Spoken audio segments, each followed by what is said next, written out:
नमस्कार। औशर की इस व्याख्यान श्रृंखला में आपका स्वागत है।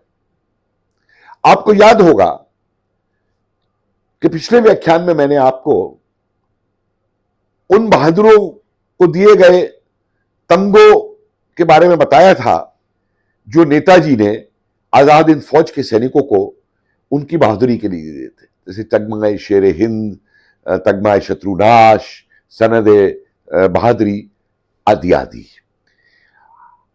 यह भी बताया था कि आज तक इन बहादुरों के नाम हमारे किसी भी इतिहास की पुस्तक में नहीं लिए गए, उन्हें याद नहीं किया गया।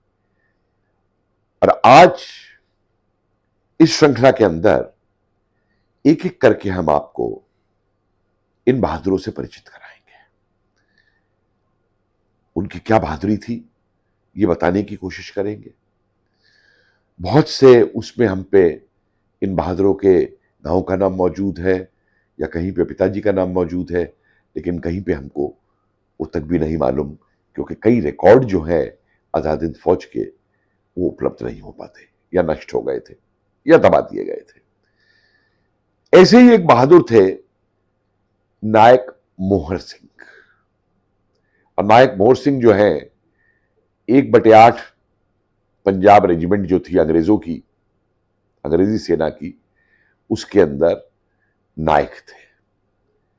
और 1942 में जब वहां पे सरेंडर हुआ और जब आगे आजाद हिंद फौज बनती है तो मोहर सिंह उसमें आजाद हिंद फौज में आ गए थे और इनको आजाद हिंद फौज में भी नायक बनाया गया था।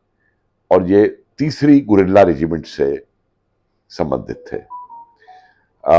ये जयपुर राज्य के एक गांव पड़ता है, गांव का नाम रिंडी है, रिंडी गांव, वहां के रहने वाले थे। और जिस समय बर्मा की तरफ से आजाद हिंद फौज ने आक्रमण किया था, उसके बाद ये बर्मा में ही मौजूद थे। और उसके बाद हमको जो है कलादान का जो सेक्टर था, उस कलादान सेक्टर में इनकी वीरता की कहानी हमको मिलती है। अप्रैल 1944 का महीना था, दिन नहीं मिल पाया बहुत ढूंढने पे भी। 3 गुरिल्ला रेजिमेंट जो है उसके ऊपर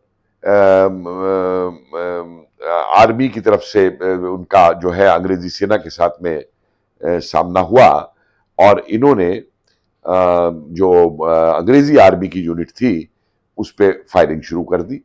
लेकिन दूसरी तरफ से अंग्रेजों की तरफ से मशीन गन से फायर हुआ। मशीन गन से जब फायरिंग चली और मसला था एक पहाड़ी पे कब्जा करने का उस पोस्ट के ऊपर, क्योंकि उसकी कुछ बहुत ही सामरिक महत्ता थी। तो यह जरूरी हो गया कि अंग्रेज जिस मशीन गन से गोली चला रहे थे कि जब तक उस मशीन गन के फायर को नहीं रोका जाता, आजाद हिंद फौज के सैनिक उस पहाड़ी पे कब्जा नहीं कर पाएंगे। अब सवाल था कि उसको कैसे उसको कब्जा किया जाए। तो नायक मोहर सिंह जो थे, इन्होंने बहुत ही दृढ़ता के साथ, वहां पे ये था कि शत्रु की इस पोस्ट का नाश किया जाना है, और इन्होंने अपनी जान की परवाह नहीं की और अपनी बंदूक लेकर के ये खुद ही जो है अकेले उस पहाड़ी पे मशीन गन की तरफ चढ़ने लगे और फायर करने लगे। और फायर करते करते ये तक हाल हुआ कि मशीन गन जो थी उससे निरंतर इनकी छाती पे जो गोलियां आती रही, इनकी छाती छलनी होती चली गई। लेकिन उसके बावजूद भी, छाती के पूरी छलनी होने के बावजूद भी, ये जो थे इन्होंने अपनी बंदूक से फायर करते करते वो जो दुश्मन का मशीन गन चलाने वाला था उसको मार दिया और कुछ और सैनिकों को भी वहां पे उसके बराबर में मारा। और लेकिन मरने के बावजूद उसके बाद एकदम आजाद हिंद फौज के सैनिक ऊपर आ गए और उस पोस्ट पे कब्जा कर लिया गया।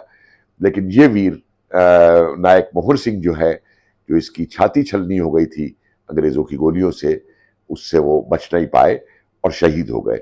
और नेताजी ने इस बलिदान के लिए उनको जो है तगमा ए शहीदे भारत दिया था, जो कि एक बहुत बड़ा तगमा था आजाद हिंद फौज का। और उनकी जो कहानी थी वीरता की, वो आजाद हिंद अखबार में भी छपी, सारी सेना में भी गई, कि जिससे एक और प्रोत्साहन जो है और जो जोश है आजाद हिंद सैनिकों का वो आगे बढ़ सके। इसी तरीके से हमें नायक कहर सिंह की कहानी मिलती है। नायक कहर सिंह जो है, ये अंग्रेजी सेना की जो एक FF फ्रंटियर फोर्स राइफल्स कहलाती थी, 1/33, उसके अंदर सिपाही थे। और उसके बाद ये आजाद हिंद फौज में आ गए और सेकंड गुरिल्ला रेजिमेंट के अंदर ये नायक थे। ये हेलारन गांव, भरतपुर, सॉरी, होशियारपुर, पंजाब के हिलारन गांव के रहने वाले थे, जो कि पोस्ट ऑफिस जिसका भूरावल आता है, वहां के रहने वाले थे।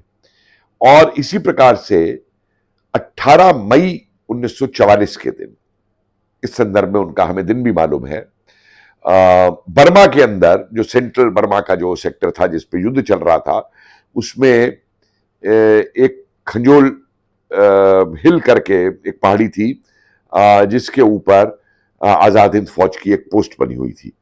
और इस पोस्ट के ऊपर करीबन 55 लोग मौजूद थे आजाद हिंद फौज के। लेकिन इसके ऊपर अंग्रेजी सेना ने बड़ा भारी हमला बोल दिया और इस हमले के अंदर उन्होंने 10 तोपें इस्तेमाल की, उन पे मोर्टार भी थे, मशीन गन कंपनी भी थी। और ये जो कंपनी आजाद हिंद फौज की थी, इसका नेतृत्व कर रहे थे लेफ्टिनेंट अजायब सिंह उस समय। और लगातार ये लोग अपनी मशीन गन से उन पे गोली चला रहे थे। उधर अंग्रेजों की तरफ से भी गोली आ रही थी, जिसकी वजह से जो आजाद हिंद फौज का मशीन गन चलाने वाला व्यक्ति जो था, वो उसको गोलियां लगी और वो घायल हो गया।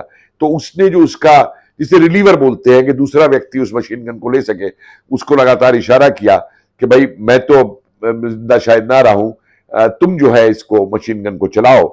लेकिन उसको ये नहीं मालूम था कि जो उसका रिलीवर जो है, उसको भी दुश्मन की गोली लग चुकी है और वो जिंदा नहीं है।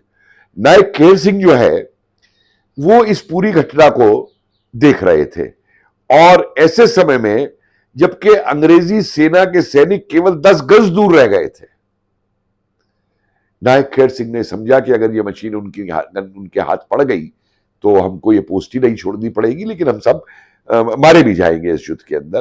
तो उन्होंने क्या किया कि एकदम से जो दुश्मन की तरफ से गोलियां चल रही थी, उसकी चिंता ना करते हुए, अपनी जान की चिंता ना करते हुए, उसने जो है अपनी बंदूक से गोलियां चलानी शुरू की अंग्रेजों के ऊपर और भाग करके उस मशीन गन की जो पोस्ट थी आजाद हिंद फौज की, उस पर वापस पहुंच गया। और वापस पहुंचने के बाद मशीन गन को पूरा कंट्रोल ले लिया अपने हाथ में नायक कहर सिंह ने। और कंट्रोल लेने के बाद में उसने उन पर फायरिंग शुरू की, जबकि अंग्रेज जो थे उनके ऊपर टॉमी गन से लगातार फायरिंग कर रहे थे।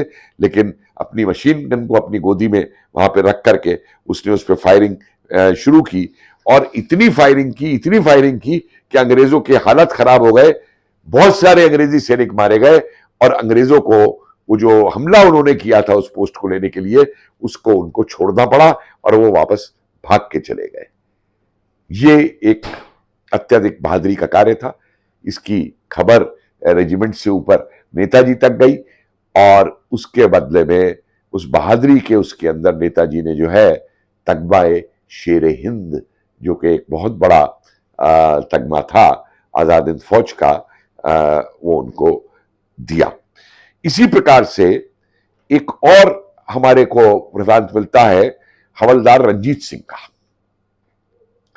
हवलदार रंजीत सिंह भी पहले तो ब्रिटिश आर्मी में ही थे, बदल करके आजाद हिंद फौज में आए और आजाद हिंद फौज के अंदर ये गुरिल्ला रेजिमेंट के बहादुर ग्रुप में थे। नंबर 1 बहादुर ग्रुप, ये एक बड़ा स्पेशल फोर्स आजाद हिंद फौज के अंदर बनाया गया था।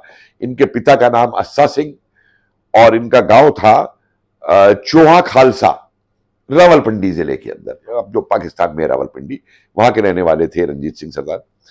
और बहादुर गुरु की तरफ से जो था, इनका ये काम होता था कि ये दुश्मन की जो लाइंस होती थी, गुप्त रूप से दुश्मन के पीछे चले जाया करते थे ये लोग और पीछे से जाके दुश्मन की रसद काट देना, उसकी सप्लाई काट देना और जो दुश्मन के अंदर तरफ से जो भारतीय सैनिक लड़ते थे उन सैनिकों में जाके प्रचार करना कि तुम आजाद हिंद फौज की तरफ आ जाओ, अपने देश के लिए लड़ो, अंग्रेजों के गुलाम बन के अंग्रेजी सेना में क्यों लड़ रहे हो। तो इसी प्रकार से हाका पालम का जो क्षेत्र है वहां पे रंजीत सिंह को ये काम सौंपा गया कि वो लाइंस के पीछे जाकर के इस तरीके के कार्य करे। अब होता क्या है कि कोई गद्दार जो है वो कहीं से ये खबर अंग्रेजों को पहले मिल जाती है कि हवलदार रंजीत सिंह जो है वो आ रहे हैं, और उनका जो कमांडर था अंग्रेजों का वो 26 अंग्रेज सैनिकों के साथ तैयार खड़ा था कि जैसे ही ये उस क्षेत्र में आए तो रंजीत सिंह को जिंदा गिरफ्तार कर सके, जिससे कि जान भी सकेंगे कि फिर परली तरफ आजाद हिंद सरकार क्या कर रही है। अब फालम जगह पे जैसे ही रंजीत सिंह पहुंचता है इस कार्य के लिए, तो देखता है कि उसको चारों तरफ से जो है ये अंग्रेजी सैनिक घेर लेते हैं, टॉमी गन इनके हाथ में। और मानिए 26 अंग्रेजी सैनिक, ये अकेले है आजाद हिंद फौज के वीर रंजीत सिंह, इनको घेर लेते हैं और इनको कहते हैं कि तुम हाथ अपने ऊपर उठाओ और आत्मसमर्पण कर दो, सरेंडर कर दो। और जैसे ही उन्होंने ये कहा सरेंडर कर दो तो रंजीत सिंह ने हंसना शुरू कर दिया और अपने हाथ उठाने से भी इंकार कर दिया। तो अंग्रेजी समझ रहे थे कि अब ये क्या करेगा, ना तो ये सरेंडर कर रहा है ना अपना ये हथियार नीचे रख रहा है, वो अपना टॉमी गन इस पे ताने हुए थे। और रंजीत सिंह ने बिना एक क्षण लगाए भी अपनी टॉमी गन की जो फायर था उससे ऐसे तड़ तड़ तड़ तड़ तड़ तड़ गोलियां अंग्रेजों के ऊपर चलानी शुरू कर दी। और नतीजा क्या हुआ कि आत्मसमर्पण की जगह इस अकेले बहादुर सिपाही ने अंग्रेजों के समझिए 26 टॉमी गनों को शांत किया। हालांकि अपनी जिंदगी नहीं बचा पाया, लेकिन 26 में से कई अंग्रेजों को इसने मार दिया वहां पे, और फिर खुद अपना बलिदान दे दिया। और ये खबर जो इनकी बलिदानी की थी कि किस तरीके से उन्होंने आर्मी को, उनको दुश्मनों को हैरान करके और किस तरीके से अंग्रेजों को मारा और बहादुरी के साथ में अपनी जान दे दी, ये खबर जब आजाद हिंद फौज को मिली और हेडक्वार्टर तक गई तो नेताजी ने इनको जो है हवलदार रंजीत सिंह को 2 तगमे दिए, एक नहीं 2 तगमे दिए, तगमाए शहीद भारत और तगमाए शत्रुनाश। शत्रुनाश वो भी कैटेगरी 1 का, कि शत्रु का नाश कैसे किया। और इस वृतांत में मैं आपको एक वृतांत यहां पे और बताऊंगा, लेफ्टिनेंट कुंदन सिंह का। लेफ्टिनेंट कुंदन सिंह जो है सिपाही नहीं थे आजाद हिंद फौज के बनने से पहले, ये एक आम नागरिक थे, लेकिन इन्होंने आजाद हिंद फौज में शामिल होकर उसका प्रशिक्षण लिया और उसके बाद उनको भी 1 गुरिल्ला रेजिमेंट के बहादुर ग्रुप में शामिल किया गया, जो कि सबसे समझिए कि दिलेर जो ग्रुप है रेजिमेंट का वो माना जाता था। और ये लगातार इनको लेफ्टिनेंट कुंदन सिंह का ओहदा दिया गया। इसका मतलब इन्होंने अफसर वाली ट्रेनिंग ली पूरी आजाद हिंद फौज में, और बहादुर ग्रुप की एक यूनिट का ये कमांड करना इन्होंने शुरू किया। अप्रैल 1944 में इस यूनिट ने कई महत्वपूर्ण काम किए, यहां तक कि ये 100 मील पीछे तक जो एनिमी लाइंस है, मतलब जो दुश्मन का क्षेत्र था भारत के अंदर, उस तरफ से 100 मील पीछे तक गए और वहां जाकर के उन्होंने किसी पुलिया को उड़ाना, उनकी सप्लाई को बंद करना, ये सब कार्य प्रारंभ किया उन्होंने वहां पे जाकर के। और एक दिन उनको ये मुहिम दिया गया था कि उनको जाकर के एक टारगेट बताया गया कि उस टारगेट को उन्हें खत्म करना है, क्योंकि वो टारगेट जो था वो काफी सशक्त था अंग्रेजी सेना के लिए। अब कुंदन सिंह चले अपनी यूनिट के साथ, और यूनिट में 4-5 लोग होते थे, और इन्होंने जाकर के वहां पे जो टारगेट था इनका, शायद एक वो था पुल था, जिस पुल को तोड़ना था जिससे कि सप्लाई ना आ सके अंग्रेजी की, और उन्होंने उस पुल के ऊपर सारे जाकर के चुपचाप जो थे बारूद लगा दिया। कि इस पुल को उड़ा दिया जाएगा। और थोड़ी देर में उन्होंने वो पलीते से आग दे करके वो पूरा का पूरा पुल उड़ा दिया। तो उनकी वो सप्लाई लाइन जो थी वो काट दी। लेकिन इस बीच में क्या हुआ कि अंग्रेजी सेना ने उन पे गोलियां चलानी शुरू की और वो गोलियों में से एक गोली आकर के इनको कुंदन सिंह जी को भी लगी।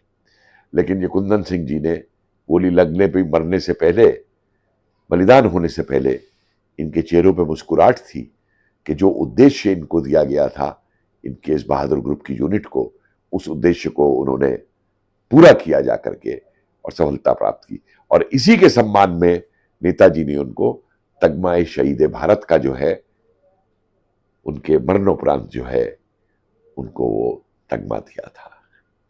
फिर मिलेंगे, बहुत से ऐसे वीरों की दास्तानें हैं, उन नैरेटिव्स को आपको सुनाएंगे। आज के लिए नमस्कार।